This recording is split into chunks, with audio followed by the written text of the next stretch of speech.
Before the dawn, in the beginning, before the mountains had names, and before the rivers found their beds, the world was a vast silence.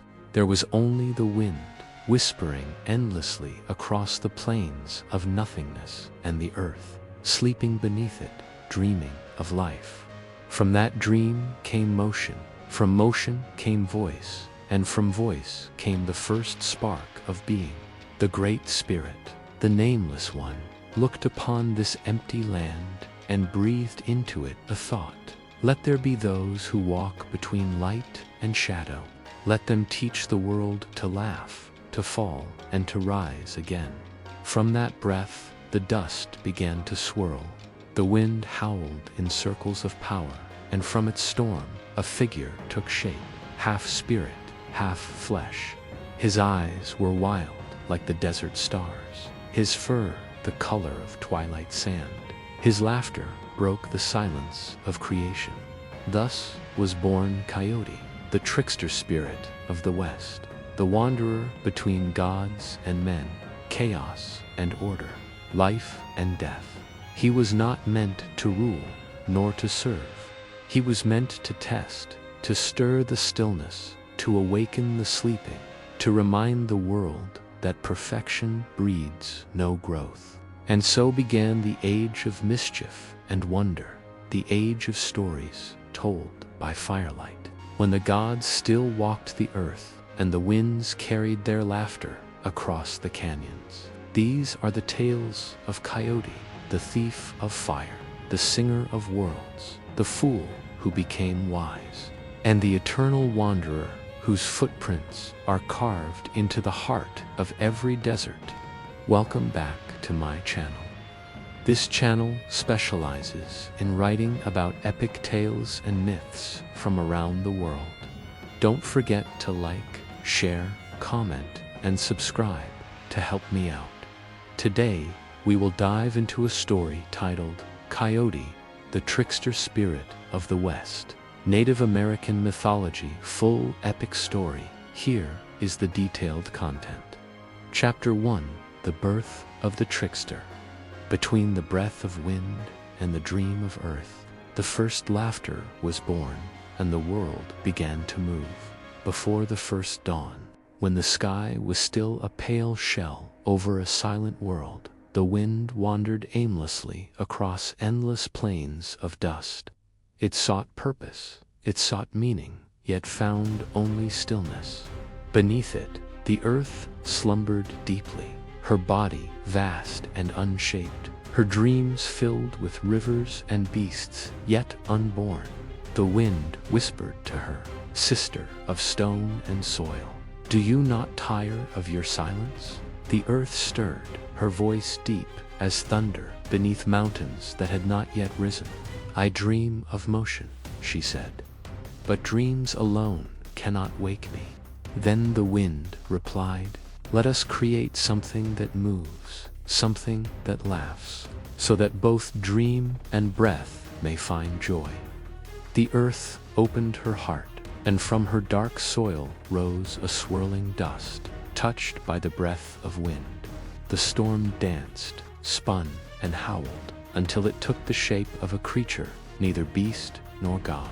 He had fur of gray and gold, eyes like amber fire, and a grin that carried both wisdom and folly. When he opened his mouth, the first sound that was not wind or thunder filled the air. Laughter. The heavens trembled at it, for it was the first sound of joy and defiance mingled together. The rivers, still asleep in earth's dreams, began to stir. The mountains lifted their heads. The Great Spirit, the Nameless One, looked down upon this new creation and smiled. This one shall be my messenger and my mirror, said the Nameless One. He shall walk between gods and men. He shall remind all things that light and darkness are one breath apart. And thus, the first Coyote drew his breath. He stood upon the newborn plains, feeling the wind ripple through his fur. Around him, the world was awakening, slow, uncertain, beautiful. Trees began to rise from the ground like memories returning to life. Rivers carved their beds through sleeping stones. In the far distance, the sky split into day and night, a wound of light and shadow. Coyote watched in wonder. "This world," he said, "is too quiet. It needs a story." So he began to walk, each step leaving a print that glowed faintly with starlight. From those prints, grasses grew, then flowers, then beasts of all kinds. Wherever Coyote passed, the land changed. He howled into the emptiness, and the echo became the first song. Yet, even as creation spread, he felt something missing, the spark that would make the world alive with laughter and sorrow. He climbed the highest cliff and called to the wind, "Mother of breath, tell me, what am I?" The wind answered, "You are what moves between all things. You are the hand that stirs the still waters. You are neither holy nor wicked, but both, when the world needs either." Coyote nodded. "Then I am a fool and a god both. Let me see how far foolishness can go." And so he began his wandering across valleys of mist, through forests of bone-white trees, over rivers of silver light. He met the first beings of the world, the raven, dark as the space between stars, the snake, whose scales shimmered like night rain, and the bear, who dreamed of strength. They looked upon Coyote with suspicion. "Who are you?" said Bear, "to laugh in the house of silence?" Coyote bowed low, his grin never fading. "I am the breath between breaths," he said. "I am the echo of your dream. I am the one who will teach you how to dance when the stars forget to shine." The bear growled, but said no more. Raven tilted his head and studied him. There was mischief in Raven's gaze, and something ancient in Coyote's smile. From that moment, the two became both rivals and brothers, destined to create and destroy together. When night came, Coyote lay beneath the first sky. The stars above were raw and bright, still trembling from their birth. He spoke to them softly. "You are eyes of the heavens, but you see too much and say too little. I will be your voice. I will bring motion to stillness, laughter to sorrow, fire to the cold." Then he dreamed, and in his dream, he saw fire burning within the mountain's heart. It glowed red like the pulse of the world, guarded by the sky spirits who feared its power. The dream whispered, "Only through fire shall the world awaken fully." When he awoke, Coyote's heart burned with curiosity. He had seen destiny, and destiny, for one such as him, was a challenge. As dawn broke over the newborn world, the wind returned. "Child of dust and breath," she said, "you have brought sound to silence, and life to my sister's dreams. But beware, laughter is a blade that cuts both ways." Coyote smiled, the horizon blazing behind him. "Then let me bleed gladly," he said, "for what is life without a wound to prove it lived?" And with that, he set out toward the mountains, where fire slept beneath stone, not knowing that his next deed would shake heaven itself. Thus ended the first day of Coyote, the trickster of the West, the laughter born from the dream of earth and the breath of wind. Chapter 2. The Wanderer of the Empty Plains. He walked the newborn world alone, seeking the sound of his own echo, and found instead the heart of creation. Coyote left the cradle of mountains behind him. The plains stretched endlessly beneath a sky too large for dreams. There were no rivers yet, only cracks where earth waited to bleed water. There were no trees, only bones of light jutting from the dust like forgotten memories. He walked because motion was all he knew. His paws pressed upon the dust, and where they touched, life hesitated, as if unsure whether to bloom or to sleep. He laughed to the wind, and his laughter rolled across the emptiness like distant thunder. "Come, wind," he cried, "dance with me. Teach me the shapes of all things yet to be." But the wind was far away, carrying the whispers of newborn stars. Coyote was alone. The first mirage, as the sun rose for the third time since creation, heat shimmered across the plains. Coyote saw a figure walking toward him, tall, shifting, radiant. Its voice was like the hum of distant bees. "Who are you, wanderer?" Coyote grinned. "I am the breath between laughter and lie. And you?" "I am Mirage, child of light and illusion," the figure said. "I show the thirsty what they most desire." Coyote's ears twitched. "Then show me truth, if you can." Mirage smiled. "Truth is the first thirst, trickster. Look upon me." And Coyote looked and saw himself not as he was, but as the world might one day remember him. God, fool, fire stealer, chaos bringer. 1,000 faces rippled in the air, all his own, all laughing. He closed his eyes, dizzy.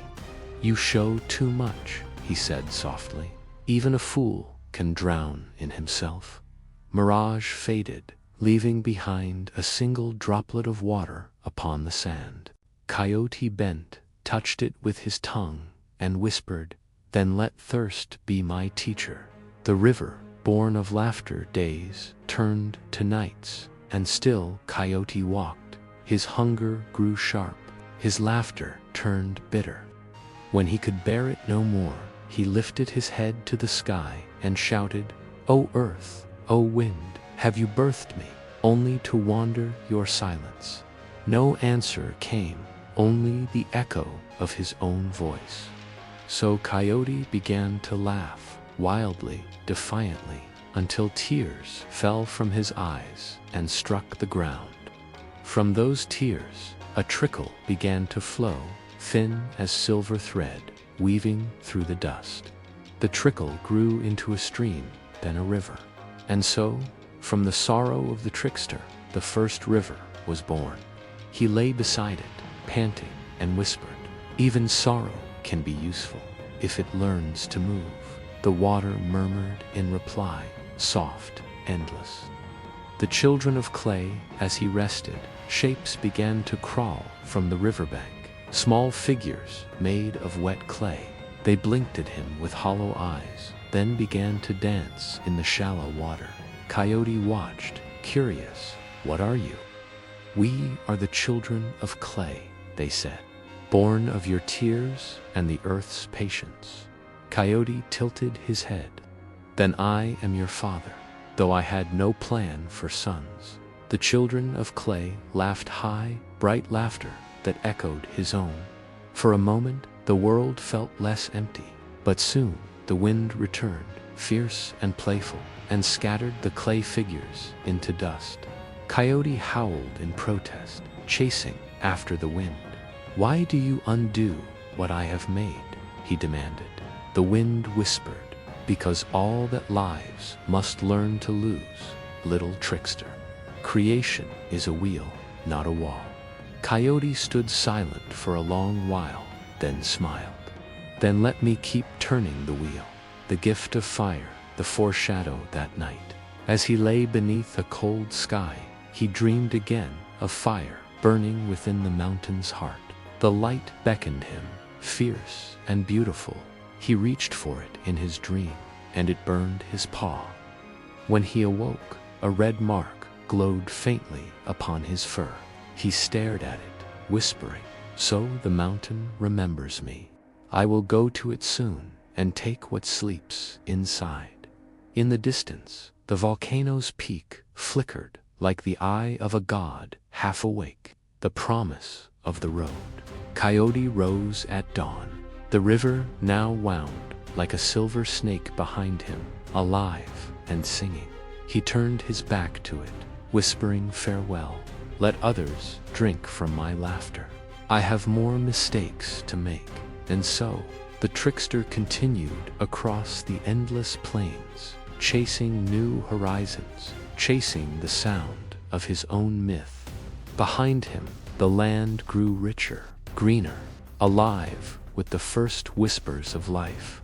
Before him, the mountains waited, dark, dangerous, and full of secrets.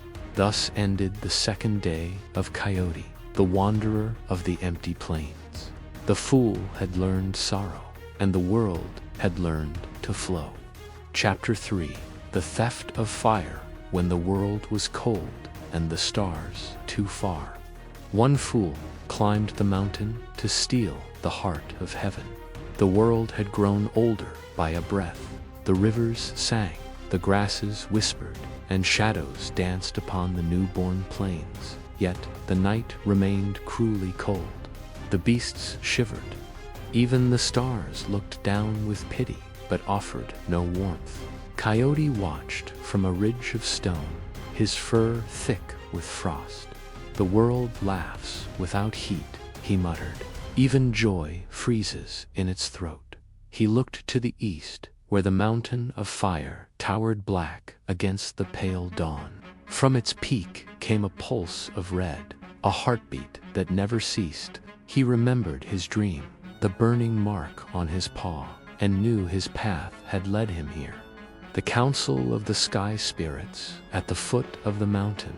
He found carvings of smoke and bone, totems older than time. He spoke to them as if two old friends. "O keepers of flame, I come to borrow your heart for a little while."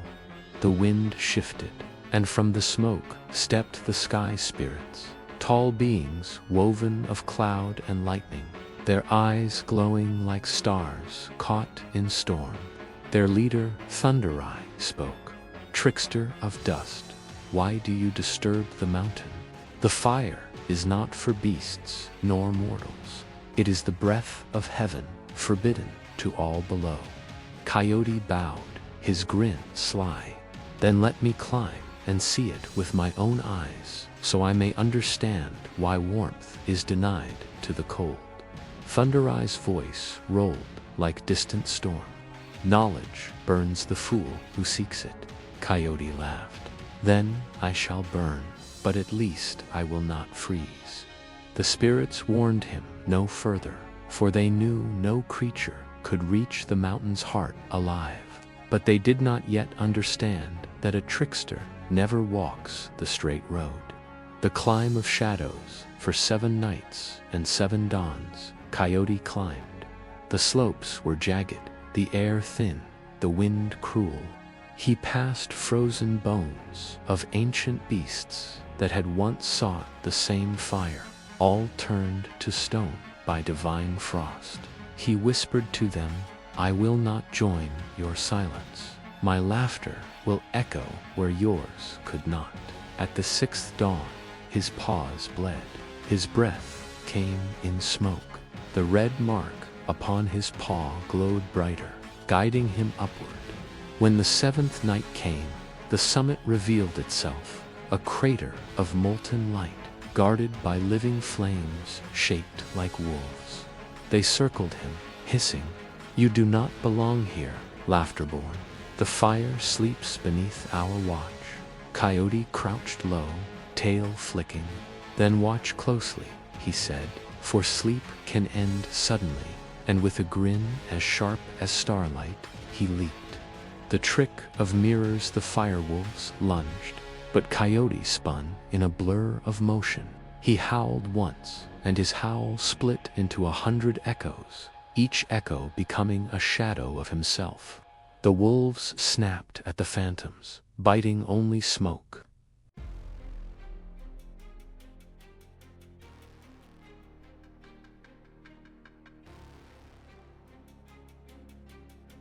The fire hissed as if alive. "Mortal dust cannot bear me." Coyote grinned. "Then I'll borrow only a little." He dipped his paw into the molten light. The pain was beyond pain, a song of agony that filled the sky. His laughter twisted into a scream, but he did not let go.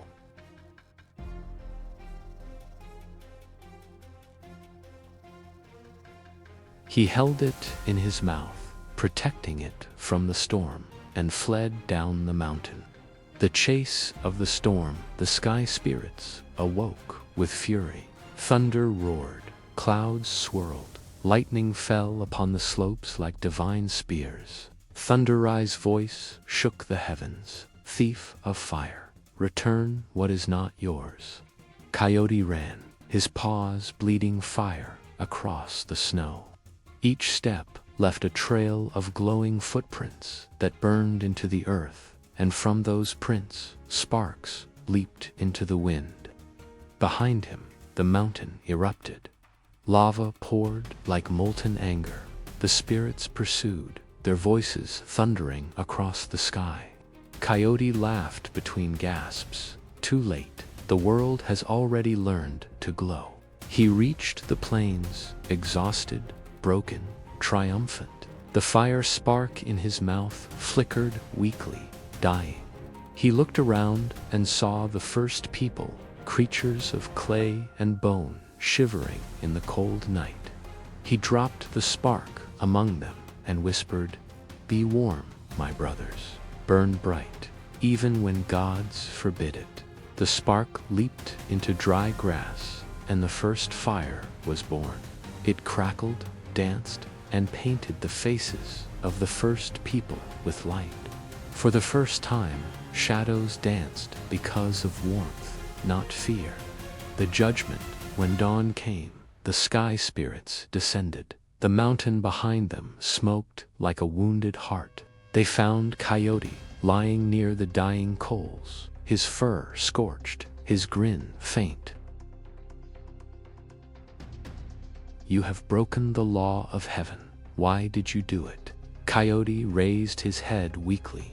"Because cold kills stories, and I was born to keep them alive." The spirits looked upon the warmth spreading across the world, beasts gathering by the fires, rivers thawing, laughter rising with smoke. At last, Thunderai said, "Very well, you shall keep your warmth, but it will never last. Fire will die unless tended, just as laughter dies without pain." And so they decreed the law of flame, that every fire must one day fade, so that it may be born anew. The spirits vanished into storm. Coyote lay alone beside the embers, smiling. "Let it fade," he whispered. "The story will burn again, as long as someone remembers the fool who stole the sun." He closed his eyes. The wind carried his laughter across the plains, and from it, sparks rose into the sky, becoming the first constellations. One of them shimmered in the shape of a running coyote. Thus ended the third day of Coyote, the thief of fire, who gave warmth to the world and sorrow to the gods. Chapter 4: The Birth of Shadows When Light Was Born. Darkness found its voice, and the laughter of the trickster cast the first shadow upon the earth. The fire Coyote had stolen spread across the land. Its warmth flowed through rivers, its glow danced upon stones, its breath filled the lungs of beasts and men alike. For a time, the world was alive with song and color. But where light walked, darkness followed. At the edges of the fire's glow, something stirred, not of flame, not of earth, but of absence. It watched, curious and bitter, as creatures gathered by the fire, laughing in the golden warmth. And from the heart of that silence came a whisper, "If warmth belongs to the living, then cold shall belong to me." Thus the first shadow was born. The whisper beneath the flame Coyote, still weary from his theft, watched the new world flicker with joy. He lay near the first fire, his fur still smelling of smoke, his heart heavy yet proud. "I have done it," he murmured. "The world lives because of me." But the firelight trembled, its glow bent and twisted, forming a shape beside him, a shape made of night, but moving like a reflection come alive. It spoke in a voice that sounded like wind through a hollow cave. lives because of you, or dies because of you. Coyote opened his eyes, wary, who speaks? I am what you left behind, said the shape. I am the wound cast by your fire. When you gave light to the world, you created me, the hunger that light can never fill. The shadow leaned closer, its edges shifting like smoke. Call me Unhka, the hollow one. Coyote sat up, uneasy. Another trickster. Then, no, said the shadow. You jest, I endure. You laugh, I listen. You gave them light, but I will give them fear, for no flame can burn forever. And before Coyote could answer, Unhka vanished into the darkness, leaving behind only the echo of a slow, cold laughter. The sleep of fire, the days grew shorter. The first people kept the fire burning, but wherever its glow failed to reach, the shadows multiplied. They whispered into the dreams of beasts, sowing fear and hunger. They learned to take form, fox, serpent, man, and though they could not touch flame, they learned to shape silence. Coyote saw this and frowned. Did I not bring warmth to end the cold? The wind, who had once given him life, sighed from afar. You cannot give light without birthing its twin. Even laughter casts silence behind it. Coyote gazed into the fire, and for the first time, he saw his reflection, not in water, but in flame. The eyes that stared back were not his own. They belonged to Unhka. You cannot unmake me, the reflection whispered. You are the dawn, and I am the dusk that follows.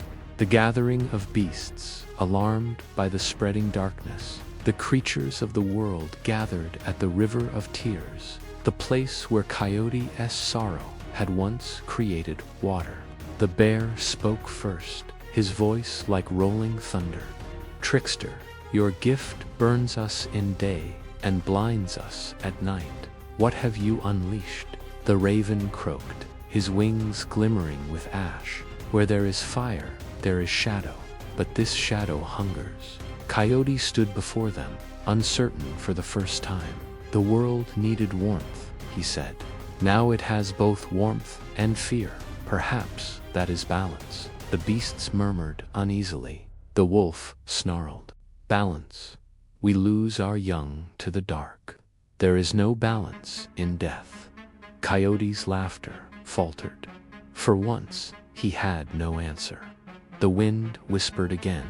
Every creator must become a guardian or a destroyer. Which will you be, trickster? The song of night that night. As Coyote wandered the plains, he saw movement beyond the firelight, figures of black mist crawling across the horizon. They sang in low, haunting voices, a melody that made the stars flicker. What do you sing of? Coyote asked. From the dark came Unhka's voice. We sing of endings, of warmth fading, of laughter dying. You built a world that must now fear its own reflection. Coyote's fur bristled. You twist what was meant to give joy. No, said Unhka. I completed. The shadow raised its hand, and the night deepened. The stars dimmed. Even the rivers whispered slower. When light forgets humility, darkness reminds it. Coyote's anger rose, but so did understanding. Then, if I cannot unmake you, he said, I will walk beside you, so that neither of us rules alone. For the first time, Unhka smiled, a slit of darkness in darkness. Then, let the world learn from its own creator. And with that, the shadow vanished once more, leaving the trickster to the silence he had once mocked. The law of shadow and flame. When dawn came again, the fire still burned, but its glow no longer reached as far. Coyote gathered the first people and spoke. From this day, light and darkness shall walk together. Where fire burns, shadow waits. Where laughter rings, silence listens. Remember this balance, for it is the heart of all stories. The people bowed their heads. Some feared him, some blessed him. The raven whispered, "He who gives life must also carry death in his shadow." Coyote smiled faintly, though sorrow flickered in his eyes. "Then let both walk beside me, for I have no other company." Thus ended the 4th day of Coyote, the maker of balance, who learned that every light must cast a shadow, and every joy a price. Chapter 5: The Shadow War. When the first fear took form, even the gods held their breath, for the laughter of Coyote had become a battle cry. The silence before the storm. Many moons had passed since the birth of Shadow. The fires of the first people flickered weaker each night, their light strangled by a fog that moved like breath on glass. Coyote wandered the plains restlessly, his heart uneasy. The rivers murmured slower, the stars dimmer. Even the wind, his first mother, spoke only in broken whispers. "The silence grows," she told him. "The Hollow One gathers what the fire forgets." Coyote stood on a cliff and looked across the valley. There, a darkness writhed like smoke with purpose, spreading, creeping, swallowing hills and forests. And within it, he saw eyes, hundreds, thousands, glowing faintly blue, cold as moonlight. "So the shadow breeds," he muttered. "Let it learn how laughter fights, the birth of the silent ones, from unaged cause, essence." Beings took shape, the silent ones. They had no faces, no voices, only the echo of fear. They moved like ink spilled across stone, devouring warmth, erasing footprints, extinguishing every flame they touched. The first people cried out to Coyote, "Trickster, save us. Your gift burns low. Your laughter is dying." Coyote's ears flattened, guilt flickering in his eyes. He had brought them light, but he had also birthed their hunters.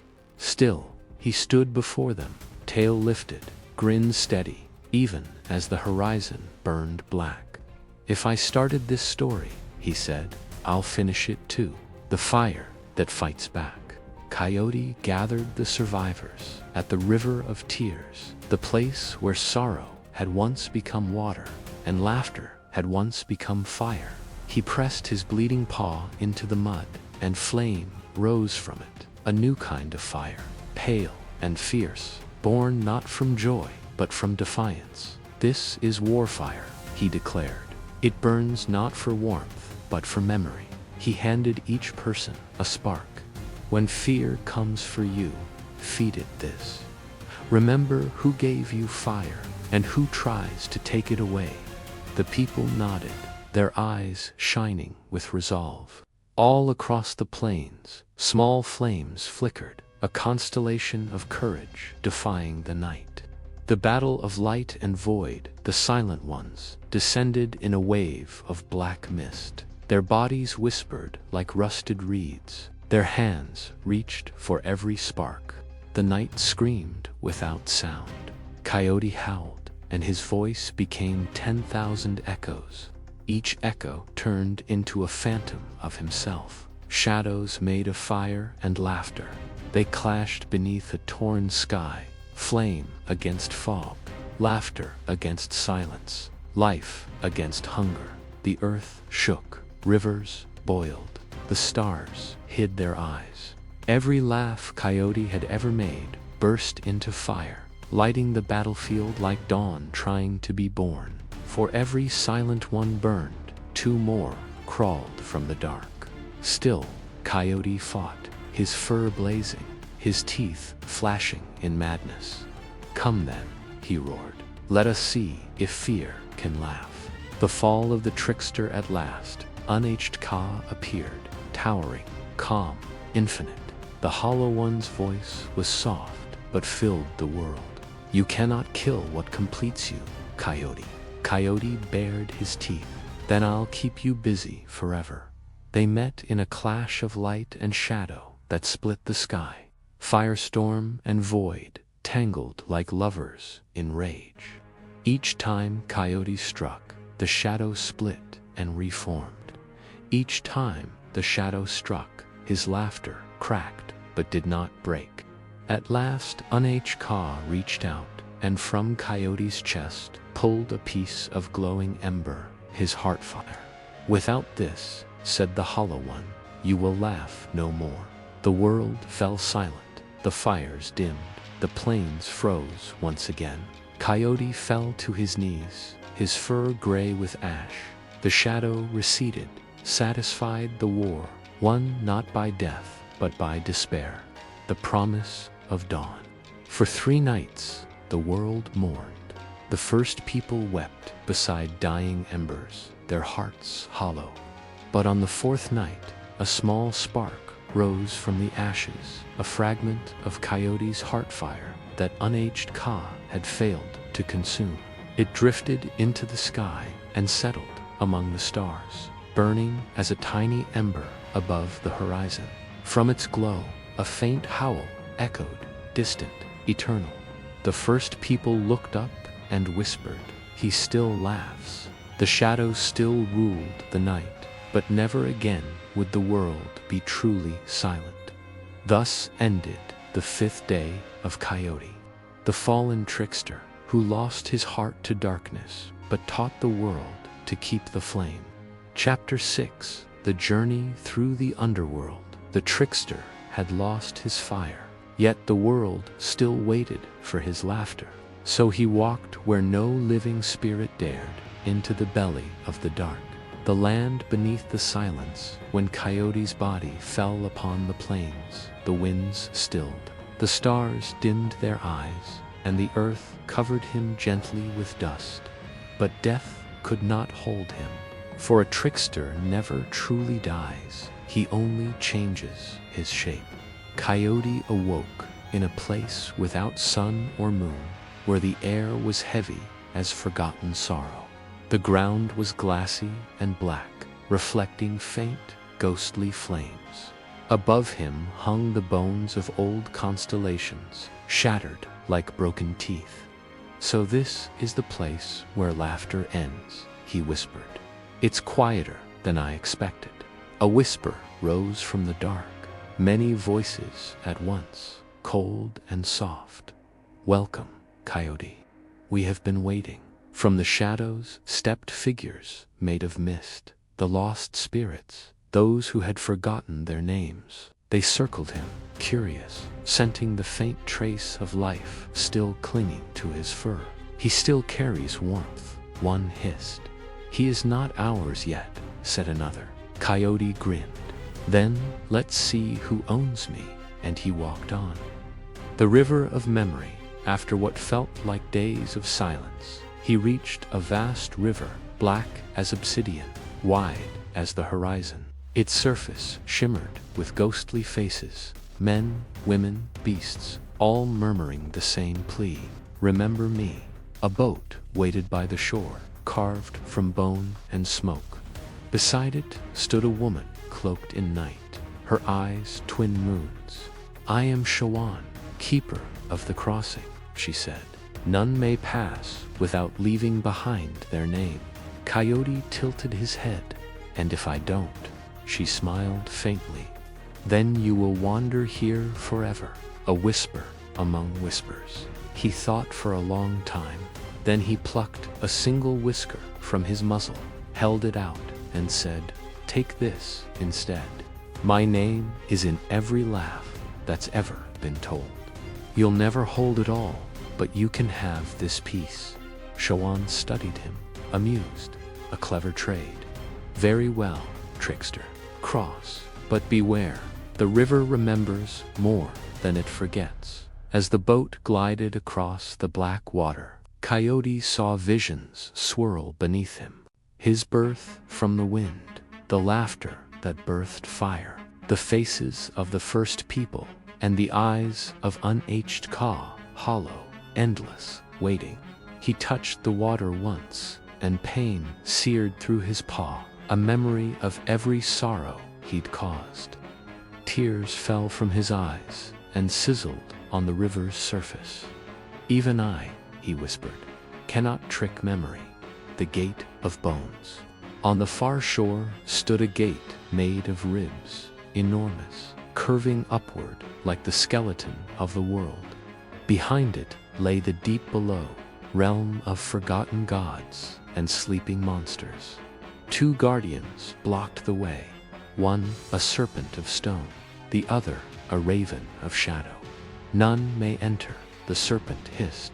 "None may leave," croaked the raven. Coyote bowed. "Then I am already home." He tossed the whiskerless fur from his muzzle into the air, and it became a swarm of tiny fires. The fires swirled, blinding the guardians just long enough for him to slip through. As he passed beneath the Gate of Bones, the air turned thick with echoes, the sound of gods dreaming. The hall of forgotten gods, the hall stretched endlessly, lined with idols cracked and abandoned. Each statue whispered its own name into the void, desperate not to fade. At its center burned a pit of gray flame, and there, chained to the abyss, pulsed a faint red glow, his stolen heart fire. Beside it stood unaged Ka, the Hollow One, waiting. "You came far, little spark," the shadow murmured. "Why chase what you no longer deserve?" Coyote limped closer, eyes fixed on the ember. "Because the world isn't finished laughing yet." The Hollow One spread its arms. "Laughter feeds me as sorrow does. Both end the same, in silence." "Then I'll laugh loud enough to wake the dead," Coyote growled. He leaped, biting through the chains, fire bursting from his teeth. Unetched Caw struck back, shadows coiling like whips. The hall shook, idols crumbled. Light and dark clashed again. But here, in Death's realm, the odds were not equal. The trickster burned, his fur turning to smoke. Still, he seized the ember and swallowed it whole. For an instant, all was still. Then, boom, his laughter erupted through the underworld, shaking its very bones. "You can't kill mischief," he howled. "You can only invite it in." The awakening. Flames surged outward, lighting the forgotten idols. Their eyes opened, their voices returned, chanting his name. Even the dead began to stir, smiling faintly as warmth brushed their faces. Coyote's body blazed like a star. He turned to unatch, Ka now shrinking, hissing, fading into the cracks. "You'll see me again," the Hollow One whispered. "Wherever there is fear." "Then I'll be there too," Coyote replied. "Wherever there's laughter." He bounded upward, following the rising fire, and burst from the ground in a shower of sparks, reborn beneath a sky just beginning to glow with dawn. Thus ended the 6th day of Coyote, who walked through death and returned with fire once more. And the people say that when the sun rises red, it is the trickster's breath still burning from the journey below. Chapter 7. The Return of Fire. He rose, not as a god, nor as a beast, but as the laughter that follows the storm, the dawn after death. When Coyote burst from the earth, the plains were silent. Ash drifted through the wind like slow snow. The first people had stopped telling stories. Their fires were pale ghosts of what once was. But from the horizon came a sound, faint, trembling, a laugh, half pain, half joy, and the ground cracked open. Flame shot skyward, swirling like a newborn sun. Out of it leaped Coyote, scarred, smoking, eyes burning gold. The wind gasped, the mountains echoed his name, and the rivers, long frozen, began to move again. "The trickster lives," whispered the earth, "and so life begins anew."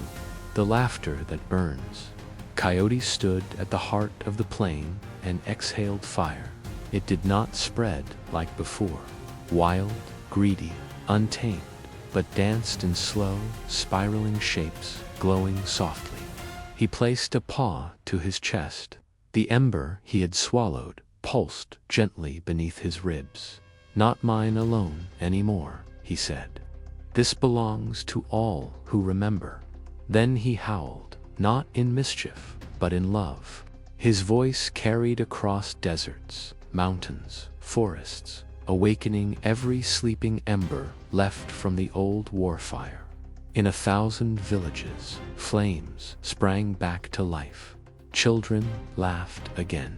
Elders wept. The first people gathered, watching the sky blush red with his return. The covenant of flame that night. Coyote walked among the people.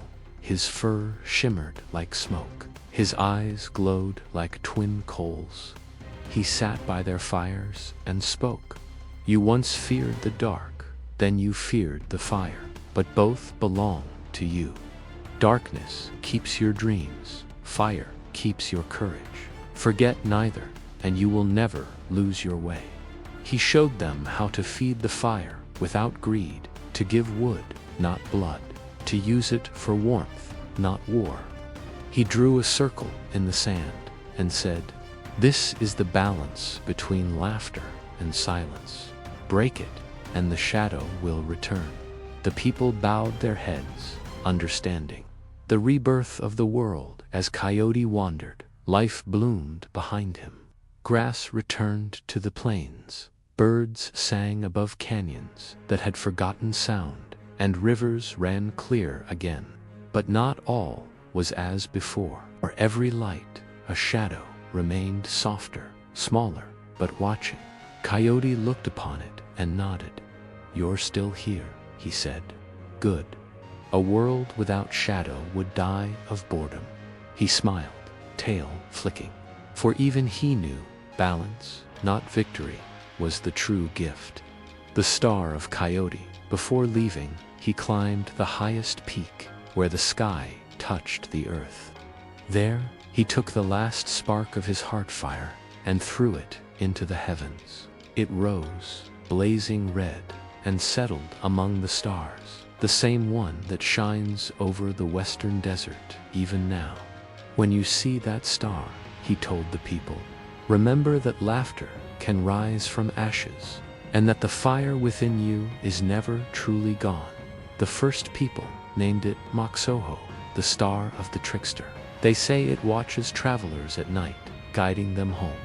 And sometimes, when the wind laughs through the canyons, it is Coyote himself, still wandering, still laughing, still keeping the world alive. Thus ended the 7th day of Coyote. The day of fire returned, when laughter once again found its place among the stars. Chapter 8. The Song of the Desert Winds. The wind remembers the laughter of Coyote, and the desert still hums his name. After the fire returned to the world, and the first people rekindled their warmth, Coyote did not remain among them. He was not meant for walls or hearths. The earth beneath his paws whispered of horizons still untouched, of places where no fire had ever burned. And so he wandered westward, following the breath of the wind that had once birthed him. The plains stretched endlessly beneath the sky's red morning, and in that vast silence, his footsteps became the first rhythm, a pulse echoing through sand and stone. Everywhere he passed, life stirred awake, as if remembering an old promise. Grasses bent to listen. Mountains rumbled faintly beneath their snow. Even the sun lingered longer in the sky to see what the trickster would do next. Coyote's laughter rolled across the dunes like thunder wrapped in mirth. When he laughed, the sand danced, lifting into swirling spirals that became dusty voles, small spirits born of his joy. They spun after him like playful children, tugging at his tail and scattering sparks of sunlight. The winds carried his voice far beyond the horizon, where it met the sleeping spirits of the west, the lonely desert gods who had watched creation from afar but never joined it. They were made of silence, older than the mountains, content to drift unseen through the endless dunes. But Coyote's laughter reached them, and for the first time they turned their gaze upon the living world. "Who makes such noise in the house of quiet?" asked the Wind Mother, her voice trembling like heat over stone. "It is the Trickster," answered the Sky Serpent, coiled above the storm. "He laughs as if death never found him." "Then perhaps it didn't," said the Wind Mother, curious. "Let us see what song he brings." As Coyote crossed the Valley of Bones, where old storms had long ago died, the wind began to rise. It came softly at first, brushing against his fur like the breath of an unseen friend. Then it gathered strength, twisting around him in circles of light and dust until it formed a voice, a deep, ancient voice that spoke his true name, the one no mortal tongue could shape. Coyote stopped and listened. "Child of the wind," it said, "you returned fire to men, but the world still sleeps. The stones have no tongues, the rivers no memory, and the desert no soul.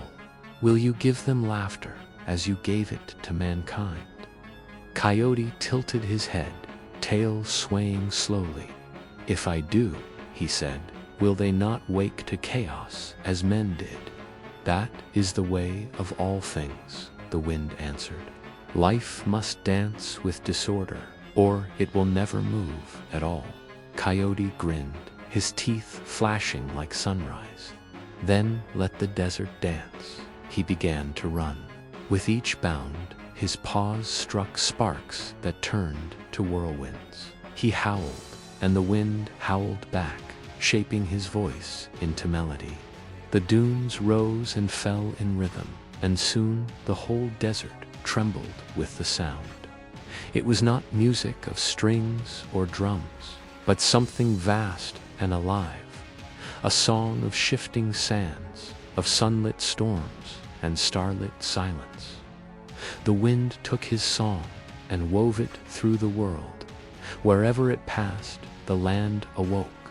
The stones began to hum faintly beneath the feet of travelers. The rivers whispered tales of their journeys to the sea.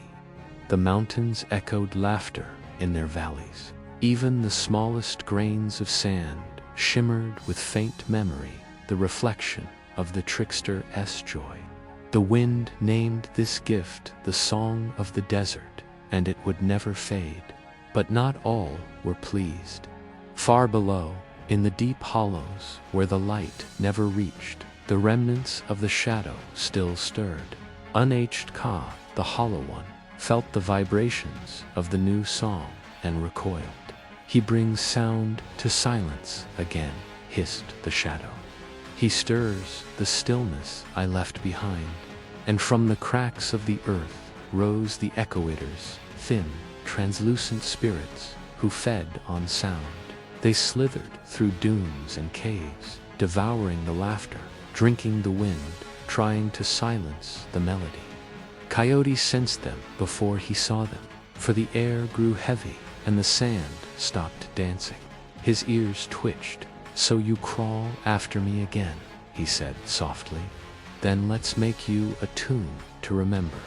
He threw back his head and howled once more, this time not in joy, but in defiance. The howl split the sky. The desert wind caught it and twisted it into 1,000 voices, each one a different form of laughter. The giggle of a child, the rumble of thunder, the hiss of the serpent, the sigh of the dying fire. The echo-eaters tried to swallow it all, but the sound was too vast. Each time they devoured a laugh, another replaced it, louder, stronger, brighter. Finally, the trickster stamped his paw, and the dunes erupted in flame and wind together, a storm of laughter and fire that swept across the desert. When it ended, the echoators were gone, turned into grains of black sand scattered across the horizon. Coyote stood amid the quiet aftermath, breathing hard, chest glowing faintly. From the sky, the Wind Mother spoke again.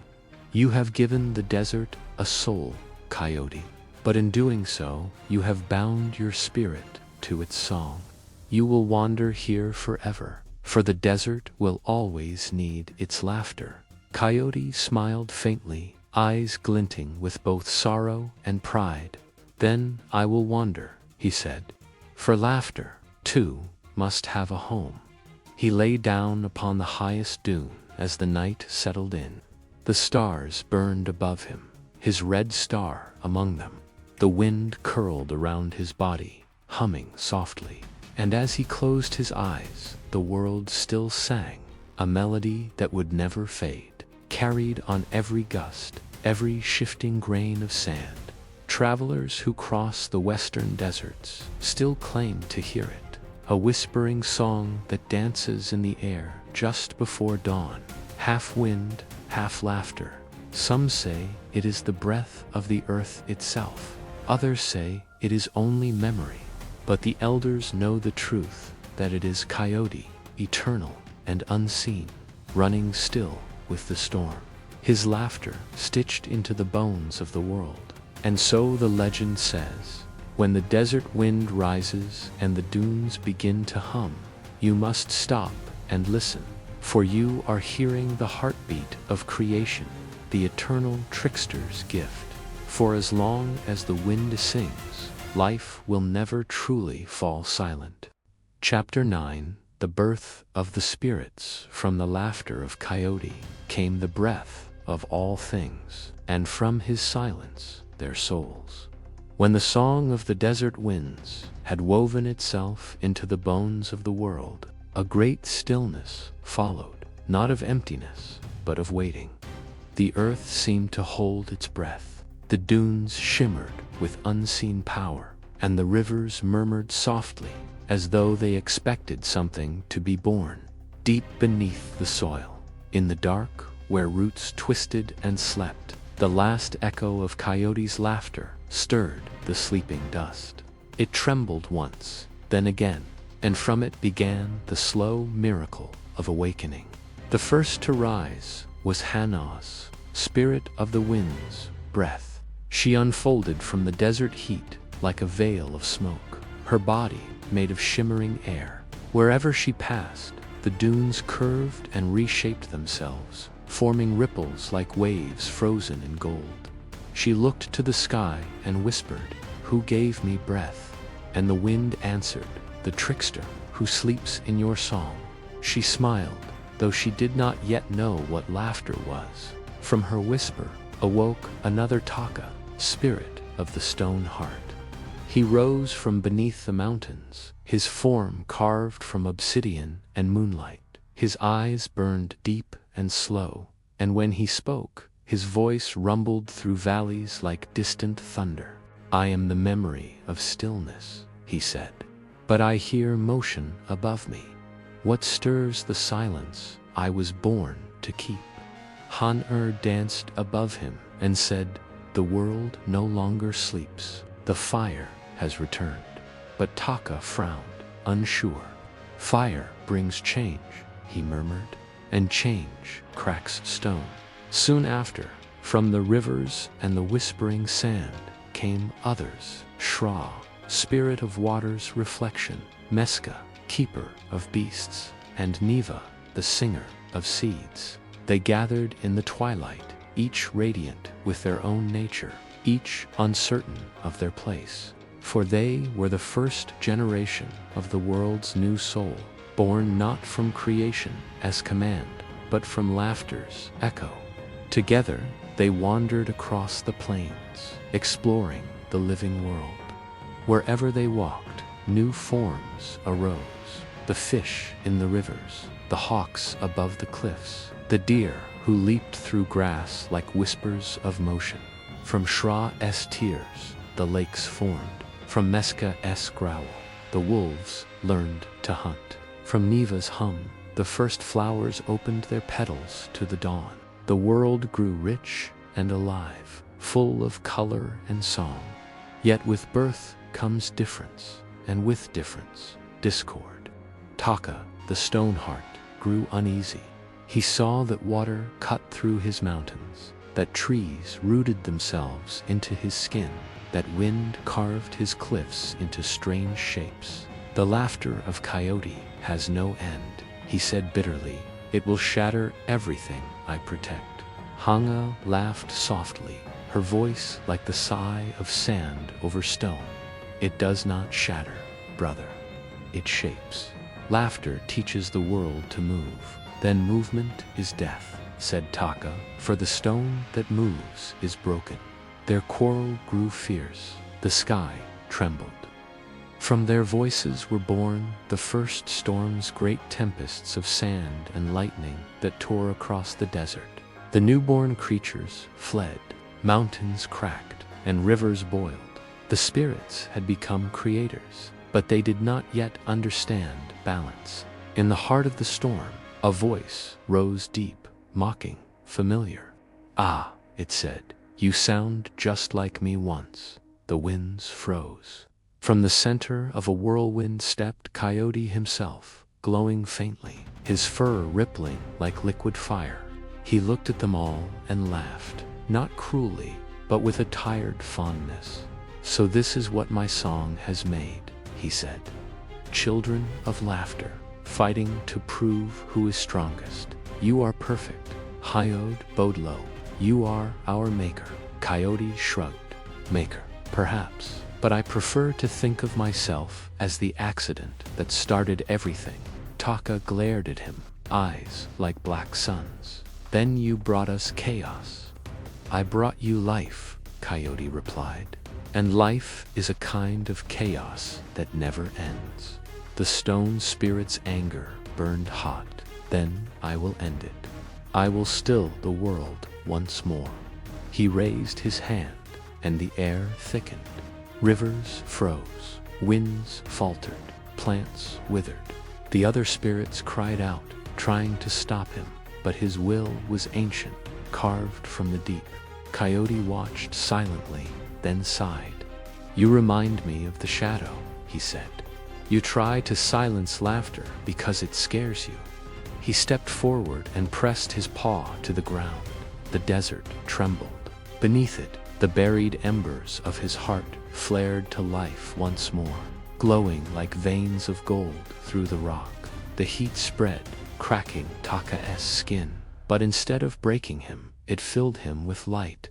Stone may crack, Coyote said softly, but in the cracks, the world breathes. The storm subsided.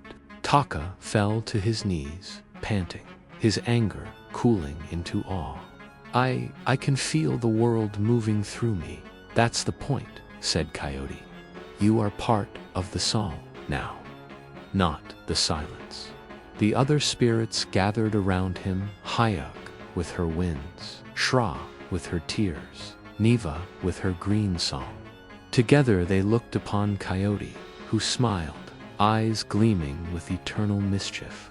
Now, he said, you'll watch over this world. Shape it, fight it, love it, break it, whatever it takes to keep it alive. That's the trick, my children. Creation is the greatest joke of all. And with that, he turned away, walking toward the setting sun.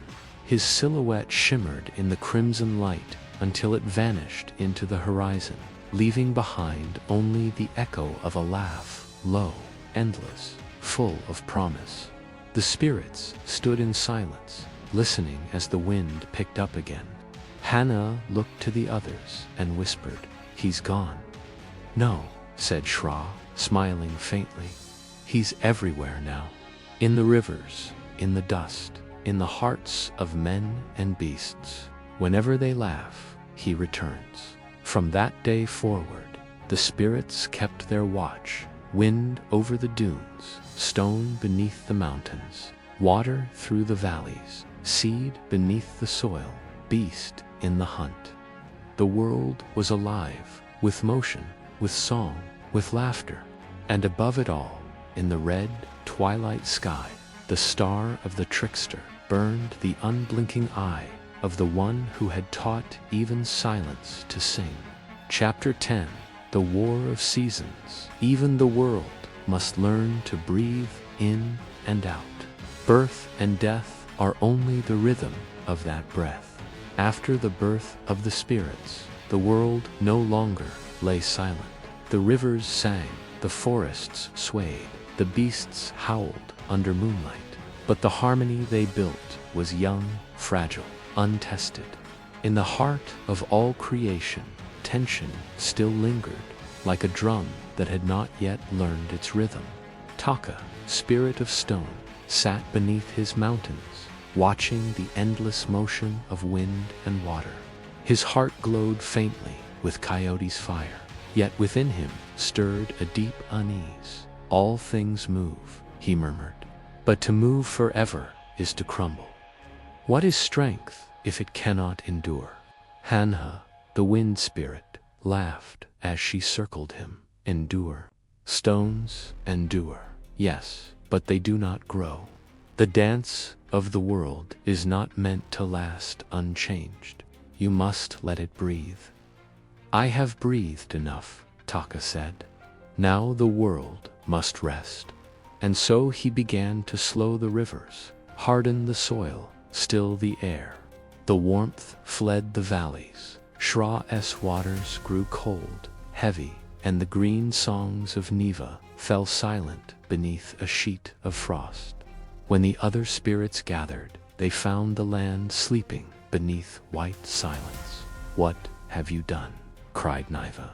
My seeds die in this stillness. The world needed peace, Taka answered. It was burning too quickly. Let it sleep. Let it learn to be still.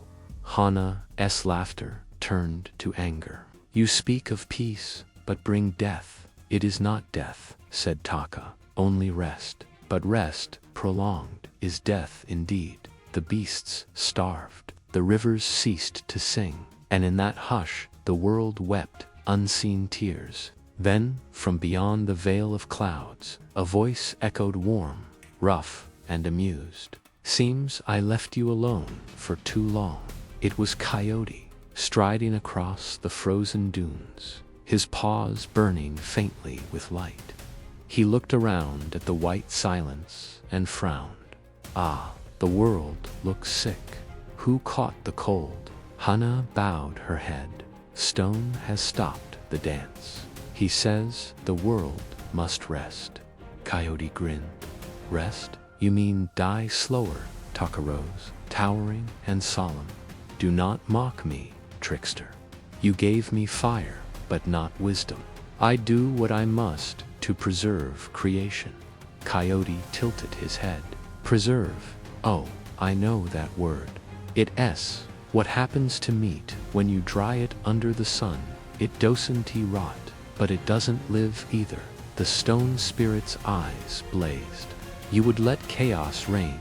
Chaos is the mother of change, said Coyote softly, and change is what keeps the world alive. The two faced each other, one glowing like the dawn, one shadowed like the depths of the mountain. Their clash shook the plains. From the strike of their wills came thunder and storm. From the storm's tears fell snow and rain alike, cold and warm, death and renewal interwoven. The world trembled as it split into two breaths, the breath of stillness and the breath of motion.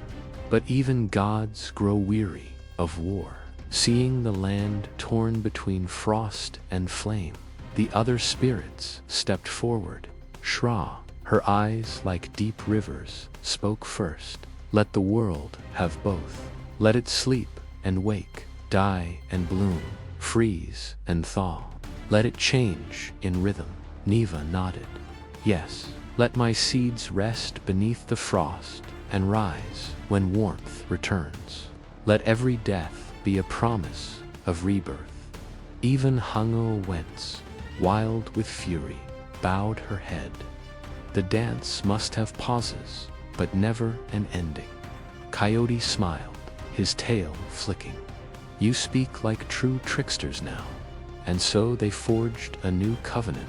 They gathered in the center of the world, where mountains meet sky, and sky meets the edge of shadow. and cast their powers upon the earth. Taka struck his staff into the ground, and from it spread the chill of silence. Winter, the season of rest, higher, blew her breath across the frost, melting it into streams. Spring, the season of awakening.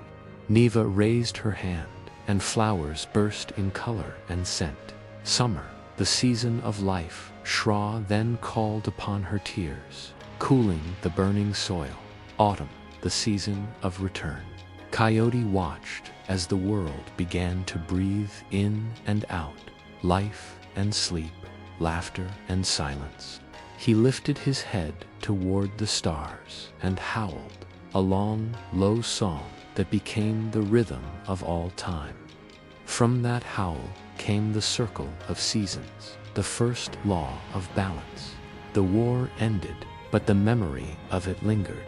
Even now, when winter covers the earth, the mountains whisper in Taka's voice, "Rest, world, dream again." And when spring arrives, the winds laugh in high earth's tones, "Wake up, dreamer." The spirits learned that creation was not a single act, but a pulse, an eternal return where even death serves life.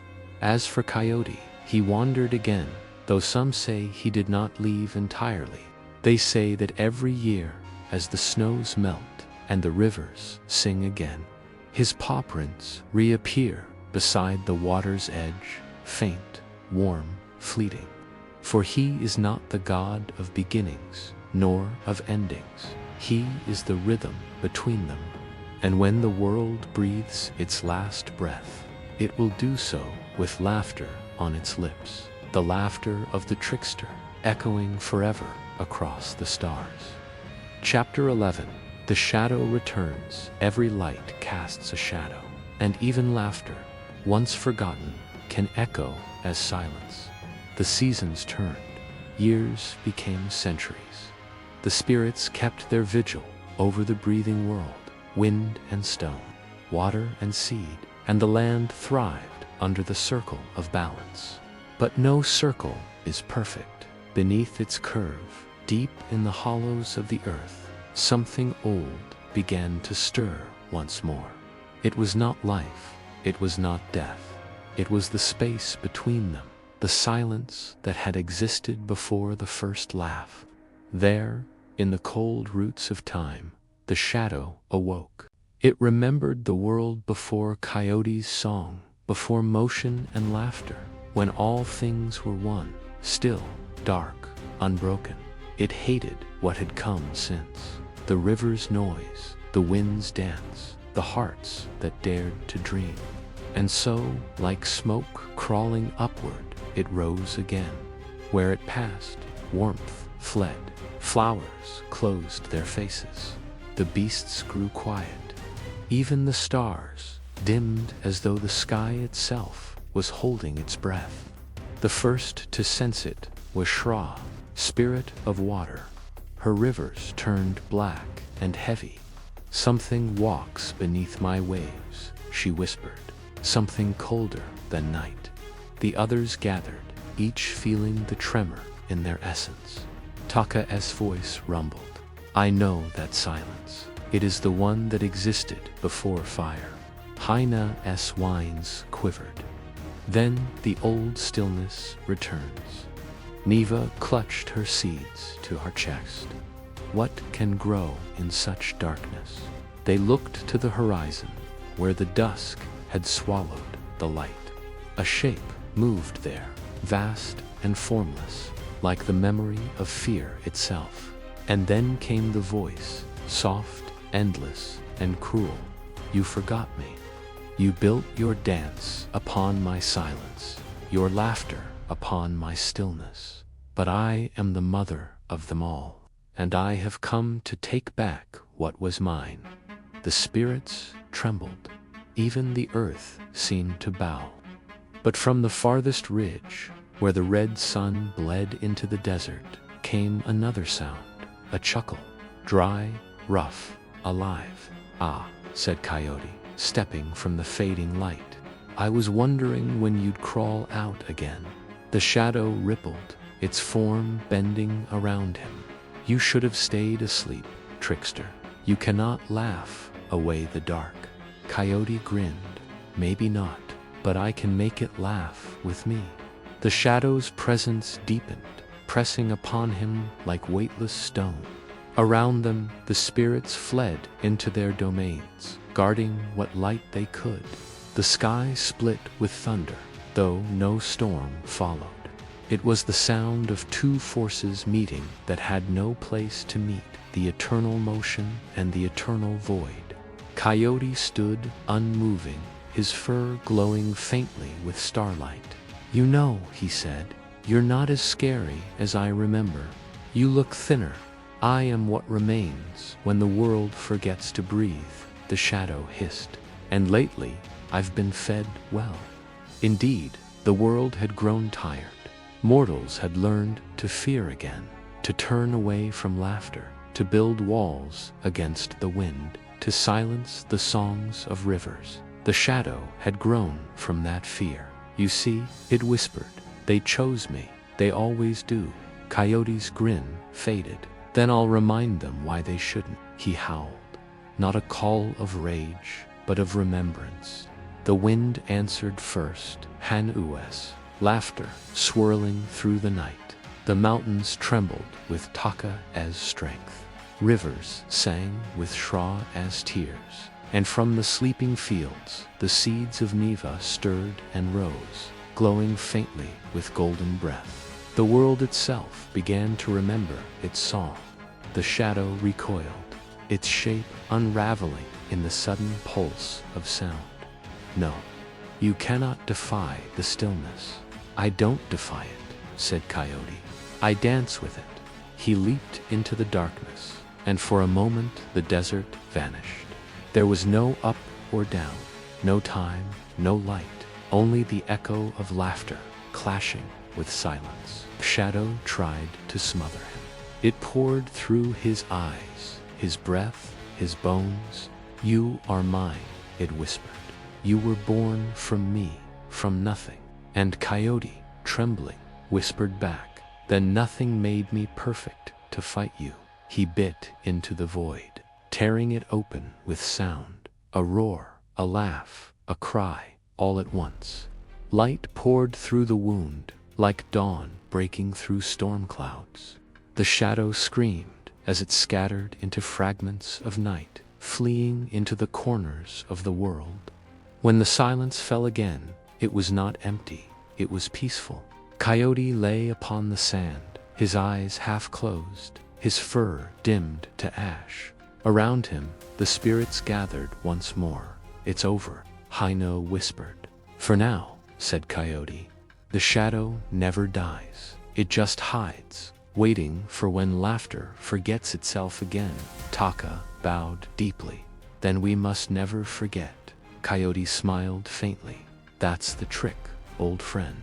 Everyone forgets, eventually. But that's all right, because I'll be here to remind them, to ruin perfection, to wake the sleeping world again." He rose slowly, his silhouette shining beneath the returning stars. The wind carried his voice across the desert, playful and weary, divine and wild. "When you hear laughter in the dark, when thunder sounds without rain, when a lone coyote cries to the moon, remember, the world still breathes." And then he was gone. The spirits watched the dawn return, painting the sand gold once more. The rivers ran free, the beasts stirred, and the first birds sang the song of morning. But in the farthest shadow of the canyon, something moved, not in malice, but in patience. The shadow had not vanished, it had only learned to listen, because even darkness now understood the truth. Without laughter, it was nothing. Without silence, laughter was meaningless. And in that balance, fragile, eternal, the world endured. Chapter the 12th. The Eternal Trickster. The world does not end, it changes its mask. The shadow had fled. The seasons turned again, breathing in gentle rhythm, sleep and waking, death and bloom. The spirits returned to their watch, and for a time all was still. But stillness no longer meant silence. It meant harmony. High upon a ridge of red stone, where the sun burned low and the wind whispered through the sagebrush, Coyote sat alone. His fur shimmered between gold and gray, between being and memory. His eyes followed the path of the rivers he had once awakened, the mountains he had once mocked, the sky he had once challenged. So, he murmured, the joke's complete. The wind answered him in Han-Earth's laughter. The stone rumbled in Taka-'s voice. The water sang softly with Shra-'s tone, and the earth hummed with Niva's endless green. They were the music of the world now, each a verse of the song he had begun long ago. Yet beneath their harmony, Coyote heard another rhythm, one quieter, fainter, but alive. It came from the villages of the two-legged ones, the humans, who now walked the earth. He watched them from afar, hunters under moonlight, mothers beside fire, children laughing at the stars. Their laughter, it was familiar. He saw them tell stories, stories of how the rivers were made, how the mountains rose, how the sun once hid and was coaxed back with a dance. And in those tales, he saw himself not as a god, but as a fool, a hero, a thief, a teacher. They painted him in ashes and smoke, carved his face in rock, whispered his name in the dark. He grinned. Ah, so they remember. But the spirits gathered, sensing his unease. You look beyond us, said Hannah. Where does your path lead now? Coyote tilted his head to where all paths lead into stories. The world doesn't need me anymore. It needs them. Taka frowned. And what will become of you, Trickster? I'll do what I've always done, Coyote said. Change. He stood, the wind swirling around him like smoke. The world has learned to breathe. Now it must learn to dream. Neva stepped forward, her hands filled with glowing seeds. Then take these, wanderer. Wherever they fall, laughter will grow. Coyote smiled softly. You always did understand me best. He scattered the seeds into the wind. They flew across the plains, over forests and rivers, over the homes of men, each seed becoming a spark, a story, a laugh shared by firelight.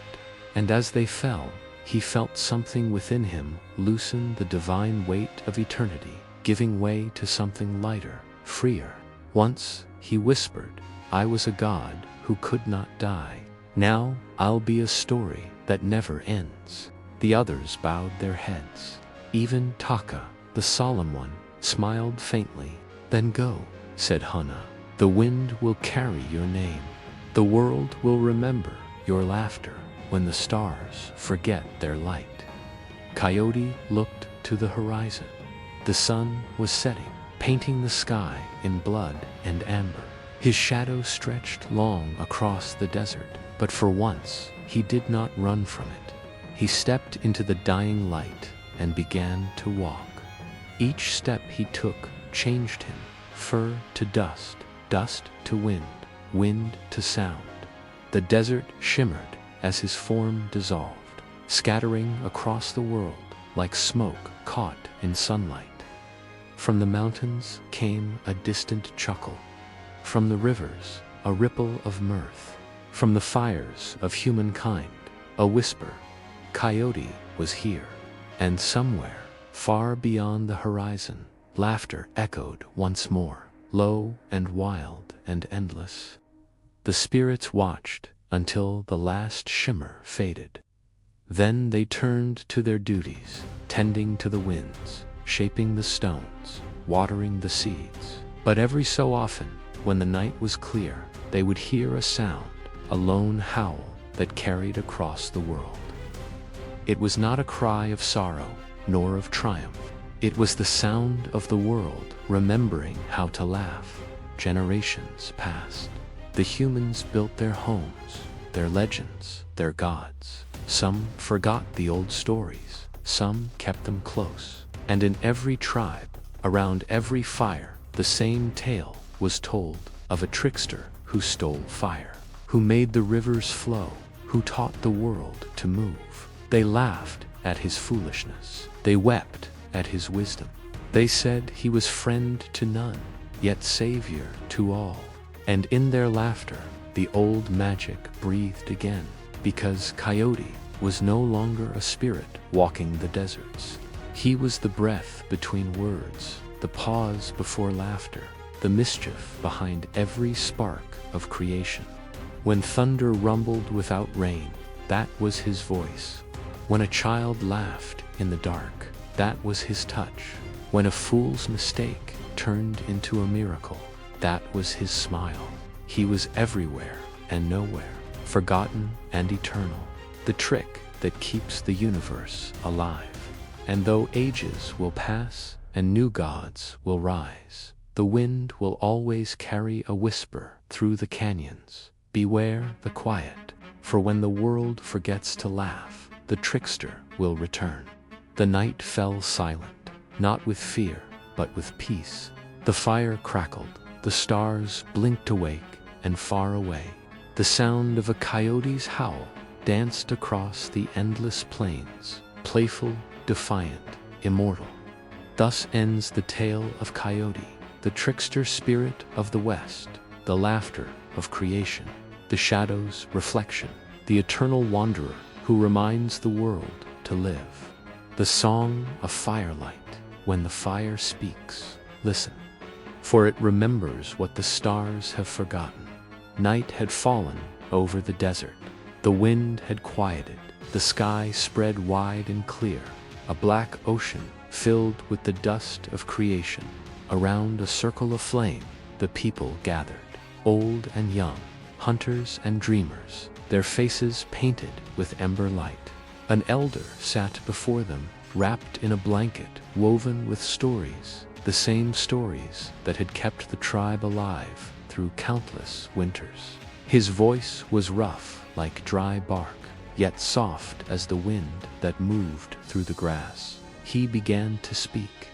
Long ago, he said, before the rivers knew their names, before the sun learned to rise, there was a voice that laughed in the dark. That laughter shaped the world. The children leaned closer.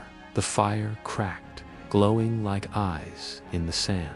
That voice belonged to Coyote, the wanderer, the fool, the teacher. He stole fire from the gods, tricked the shadows, and taught the earth how to dance. He made mistakes so that we could learn. He played tricks so that we could laugh. And every time he fell, the world grew wiser. The elder's eyes gleamed as he looked to the sky. Some say he is gone, but how can laughter die? How can wind forget to blow? He took a handful of dust and let it fall through his fingers. Coyote is here, he whispered. In the rustle of the sagebrush, in the sparkle of a child's eyes, in every story that burns brighter than the fire that birthed it. The fire popped, and for an instant, the flame twisted into the shape of a laughing face. The people gasped, but the elder only smiled. Ah, see, he listens. He stirred the coals with a stick, drawing lines that glowed like constellations. The stars, he said, are the scars of his journeys. Every trail across the sky, a trick he once played on the dark. The children laughed, and their laughter echoed into the night, carried far by the wind. When we laugh, the elder said, we keep the world alive. When we tell his stories, we keep the fire burning. He raised his hands toward the moon, pale and round as a coyote's eye. One day, when the world grows too serious, when men forget the joy of foolishness, he will return, not as a god, but as a whisper, a spark, a dream. And those who still laugh will hear him first. He lowered his voice, and the circle leaned in close. So remember, my children, never fear the trickster. Fear only the silence that follows when laughter dies. For in that silence, the world forgets how to be alive. The wind rose again, sweeping through the camp, stirring the fire into a burst of golden light. The elder closed his eyes, and for a heartbeat he heard it, a distant chuckle, wild and free, running through the hills. He smiled. He's out there still. The fire burned low. The stars leaned closer, and one by one the people drifted into dreams. Dreams of rivers laughing, mountains singing, and a coyote chasing the moon across the endless sky. And when dawn came, the world seemed lighter, as if someone had told a great joke to the sun, because the fire still burned, and the story still lived, and somewhere, out beyond the desert's edge, Coyote was laughing.